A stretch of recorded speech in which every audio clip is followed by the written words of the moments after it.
Hi, everybody. Welcome back to VCTV with your host, Kyle Ellicott. We got a fun, short little episode today here on May 31st. It is the end of the month. We've had a wild month in the blockchain, crypto, and decentralized finance or DeFi industries.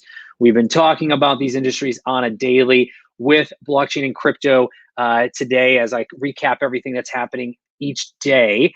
It's 7:45 a.m. Pacific for those who have not tuned in. All kinds of news, new funds. We've got plenty of huge infrastructure rollouts. We've got scaling solutions. We've got DAOs everywhere. We've got big corporates and partnerships. We've got billionaires entering the space. We've got Visa making bigger moves. We've got Microsoft shutting down Azure blockchain and so much more. So much more. But let's bring in some great investors to talk a little bit about what they're seeing.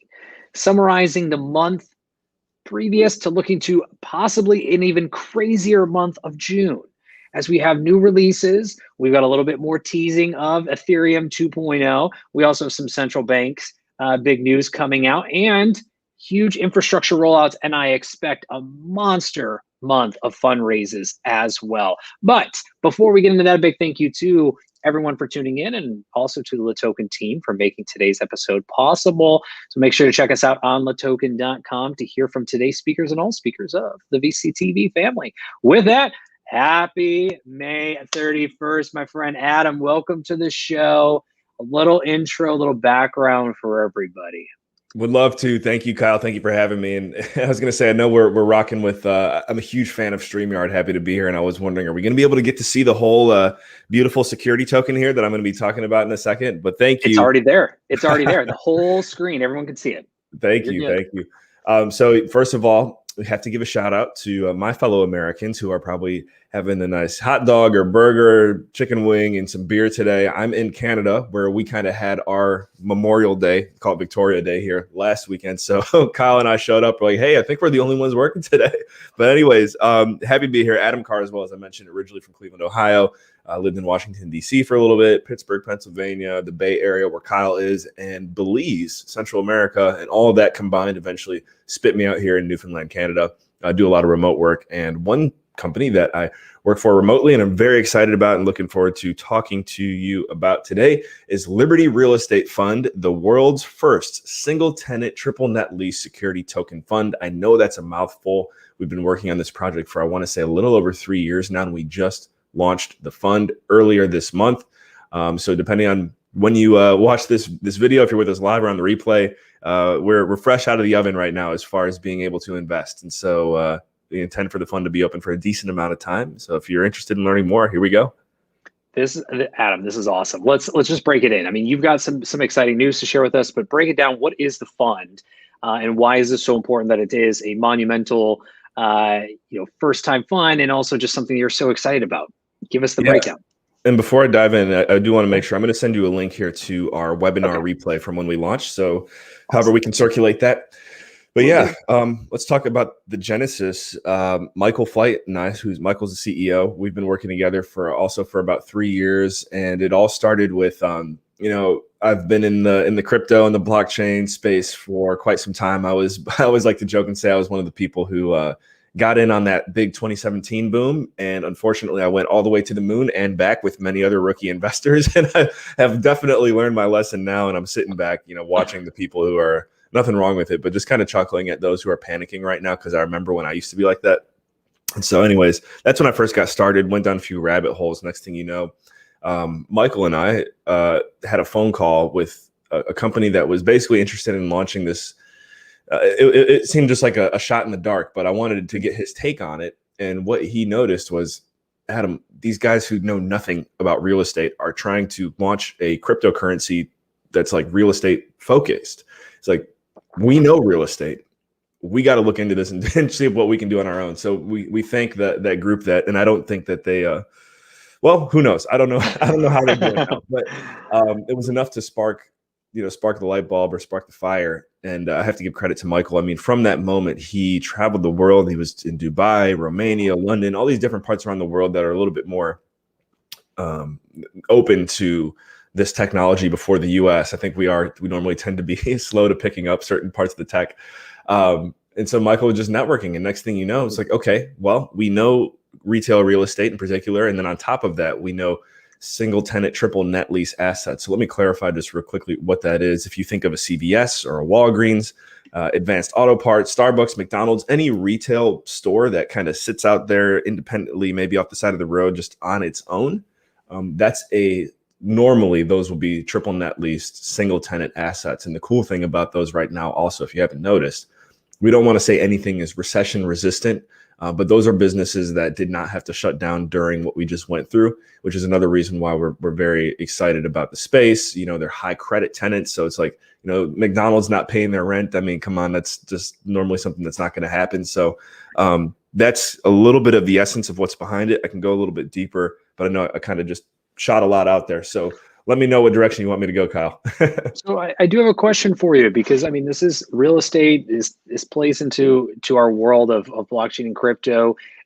We also had Proppy. I don't know if you saw that headline earlier this month, but Proppy came out and decided to do a NFT, a non-fungible token of a piece of real estate. So Michael Arrington, the founder of TechCrunch and Arrington XRP Capital, they decided to create a digital representation of his apartment as an NFT. With that NFT, there was also a transfer of ownership. So there was a deed, if you will, that was tokenized. And once someone bought the digital version, they then got the transfer of ownership to the physical version of his apartment.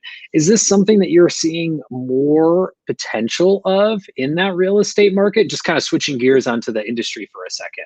Yeah, I mean, you're hitting on something very hot right now. And I don't want to give away too many secrets, but I have to say, if your ears are like buzzing or you're hearing what Kyle is talking about right now, you're hearing it for the first time. If you have any type of like free time in your world and you want to set up a business around kind of the NFT, you mentioned deeds, and just home ownership space, that's, in my opinion, it's some low-hanging fruit right now. And I'd be lying if I told you that I'm not currently looking at a similar project. So to be honest, it's hard for me sometimes to wrap my head around the entire process from a technology standpoint and how it all works. But I know a few people that are excited about that particular sector of the real estate blockchain space, including myself. And yes, there is something there. So I don't know what else to say besides whoever is doing that, good for them. And I think, we have, so normally at least once per month on Thursdays, we host a real estate blockchain meetup called the Chicago Blockchain Real Estate Collective. And you can actually go check that out by going to meetup.com/CBREC1, CBREC, the number one. And the reason why I'm saying this is because we had Jamie Finn of Securitize on our show once, or at our meetup. And he said something so, like, I'm not kidding, it's like one of the most simple statements ever, but it just hit so hard for me. And he was like, we believe at the end of the day, everything in the world is going to be digitized.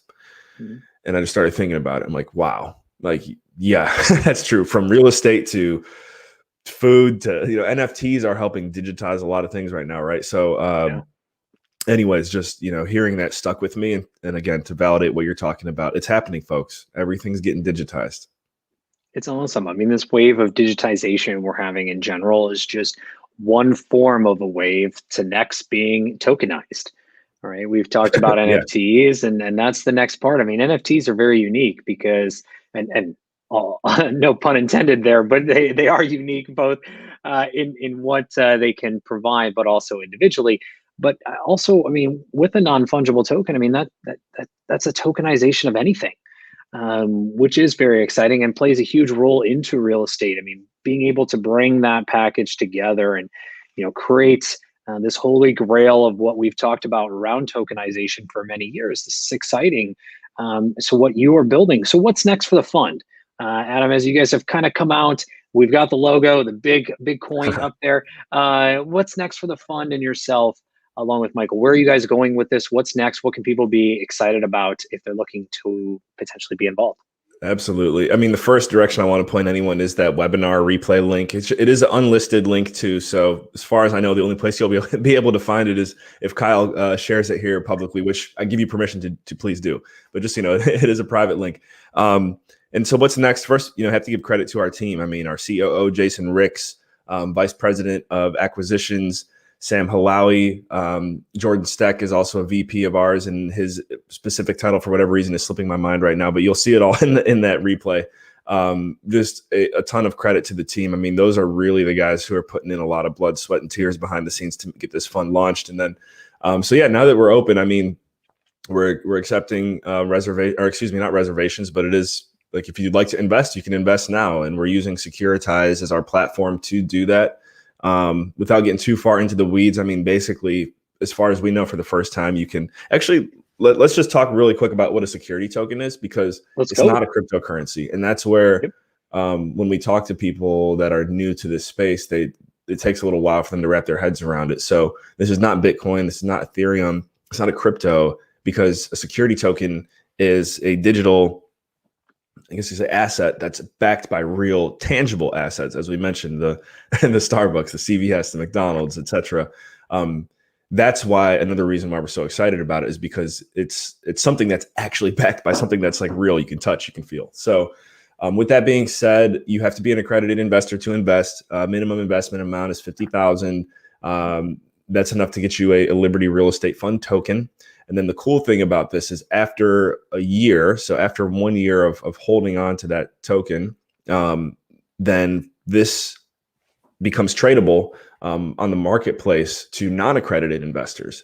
So that's, again, it's providing, I guess you could say, super retail, non-accredited investors the opportunity to own some of these, assets that for years and years and years only select people really had access to. You have to be super sophisticated, again, accredited. Now, honestly, even a taxi driver a year from now can be owning, a fraction of this real estate. So, and on top of that, these are assets that have fantastic intrinsic value, I guess you could say, and they kick out cash flow. I mean, as we're buying properties that, and it's a fund, right? So there's multiple properties in it. We're buying properties that are already stable, already cash flowing. We're not going in and adding value and waiting for it to, get to a certain level. As soon as it's purchased, the rent checks start coming in. And again, that's cash flow. And we like to say crypto with cash flow, because you can, through Securitize, choose to receive your monthly distributions through, you can get paid in Bitcoin, Ethereum, etc. If you're old school and you just want to keep it fiat, you can do that. But we're really creating a lot of optionality that's never existed in the space of real estate in general, and then commercial real estate on top of that. So, wow. I mean, this is very exciting, Adam, and I wouldn't do us justice if we didn't talk about the markets for just a half a second. I mean, sure, yeah. This past month of May, we had two big pullbacks, if you will. One, over 40% pullback in all markets on a global scale, and then we also had kind of a little bit of, kind of a question mark of a pullback over the past few days. I mean, when you look back at the month of May, what does this all mean? In terms of, again, we're talking about the cryptocurrency markets for those that are tuning in, and what's happened this past month of May. We did have a pullback or a regression. In some places, people are calling it a consolidation throughout the market as well, but would love to get your thoughts, because it does play into the bigger picture of DeFi. I mean, decentralized finance was going back to the moon, maybe even to Mars, or well beyond. And now we have this little bit of a pullback here as we head into summer. Any thoughts onto why that might have occurred? Well, I think the big why is, a lot of us have seen, the manipulation from major news channels, or whoever is, master puppeteer. They gave it their best shot to get the market to kind of crash. The cool thing that I'm seeing right now, compared to, say, for example, maybe the 2017, 2018 boom and crash, is when Bitcoin or the crypto market crashed back then, a lot of people just dropped it and like moved on with their lives, like not going to touch this again type of thing. We really entered into a true bear market. I think what we might see right now is, there's a lot of people who are upset and they're like, questioning the entire, blockchain space, maybe because of what just happened, but it's not enough for people to just completely give up on it. I think at this point now, everyone's seen, okay, this is what it does. So I can either leave or stick with it. I think there's just a lot more optimism with this crash. So there's that. And then another thing that I've noticed that I actually haven't had a chance to talk about, and this would actually kind of tie to the security token space too. If you take a look at the NFT space, or at least the circles that I'm kind of involved in with NFTs, we're seeing a huge crash in the market when it comes to specific tokens or, Bitcoin, like any altcoins, whatever you want to say, their value has dropped. But an interesting thing is I've noticed a few NFTs that I personally hold. The US dollar amount for those NFTs has not really dropped, meaning that I feel like NFTs might be a space that don't necessarily go with the market. They're going to go really based on whatever people value them at. I mean, there's been a little bit of a dip, but for example, I know there's one NFT I had that's maybe valued at its height. It was probably $180 US.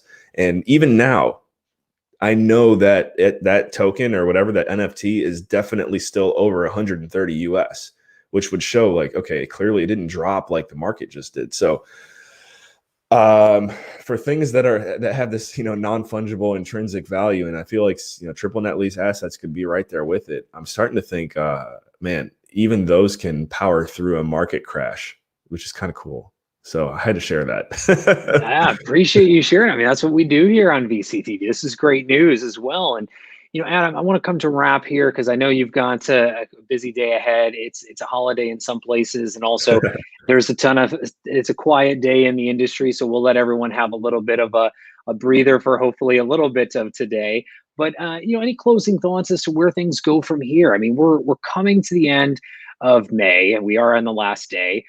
We are also now just halfway through going into last month of Q2, getting ready to start turning that second half of the year. June is full of expected announcements, product releases, infrastructure upgrades. I mean, a lot is supposed to happen in June. What are your closing thoughts in terms of what to expect for the rest of this year in the industry? And then, of course, where can everyone find the fund and yourself? Yeah, I have to say, first thing you guys can do if you want to know what's happening this month and this June, you got to go follow Kyle Ellicott on Twitter. He just had his 13th Twitter anniversary as far as being an active user, which is pretty cool. We were talking about that. So go follow Kyle. And then, as far as predictions and what to expect, and then to follow up with that, also contact. Let me think. I mean, one cool thing is, and I advise this to anyone who's still new to the space. I look back at getting in 2017 until now. If you just stick with it over time, you really become within your circle considered an expert. I've had a lot of people, and actually, let me throw a disclaimer in here. I'm not a tax planner. I'm not an attorney, not a financial advisor, none of that cool stuff. In fact, everything that I ever talk about actually has 100% mortality rate. So just keep that in mind. Anyways, it's cool to see how you can become viewed as an expert with just a little bit of dedication and time put into something. So the reason why I say that is because I have had a handful of folks close to me reach out and say, what do you think about this? What do you think about this? And I go, wow, okay. They want to hear what I have to say. What's happening right now is a situation where the best message you can preach to anyone is the diamond hands theory, hodl, hold on for dear life. I mean, you really can't go wrong if you want to sound smart, you can't go wrong advising someone to just hold on to what you have. And we've seen this happen. I mean, Bitcoin's somewhere between 28 and 38,000 right now. I actually haven't checked today, but guys, we've seen it over and over again. Like there's going to be another, well, again, knock on wood, right? I'm pretty sure there's going to be another boom at some point. So if you can enter into this space with the mindset of I'm going to be here for the next 3 to 5 years instead of the next 3 to 5 months, find it very, very hard that you could go wrong, almost regardless of whatever asset you'd like to invest in. And obviously we'd like for you to invest in Liberty Real Estate Fund, which is, as I mentioned, has the potential to be pretty resistant of how the market fluctuates just based on the fact that it's backed by real tangible assets. And I have to say this too, guys, you've seen the inflation rates recently and all this money being printed. If your money's sitting in a savings account somewhere and you don't think that you're losing money yet, or even in a bond, I hate to tell you, but you probably are. So you want to get it into something like even this or crypto. So Liberty Real Estate Fund, you can go to libertyfund.io for plenty of information and resources. As I mentioned, the private webinar replay link, Kyle does have that. So we'd love for you to check it out and watch it. And then on top of that, if you'd like to invest with us, we'd be grateful and honored to have you. I mean, this is, we're pioneering the space, and for you to be on this journey with us would be pretty cool, especially, as we mentioned, a year from now, when, if you want, investors will be able to liquidate those assets and sell them off into, the mainstream markets. And it's just cool stuff. It's really cool stuff. First people doing it. Happy to be here. Wonderful. Thank you so much, Adam. And to our audience, thank you so much for tuning in.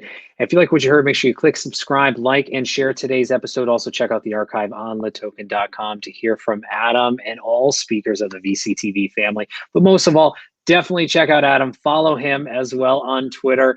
And also check out libertyfund.io for more information and to connect further with Adam. We'd love to hear from you. If you are out there listening, do reach out. Please do add context where you heard us, where you met us, and what you would like to continue the conversation about. With that, everyone have a wonderful day. I'm your host, Kyle Ellicott. That's Adam, libertyfund.io. And everyone have a wonderful day. We'll see you back here tomorrow with more VCTV. Take care, everybody.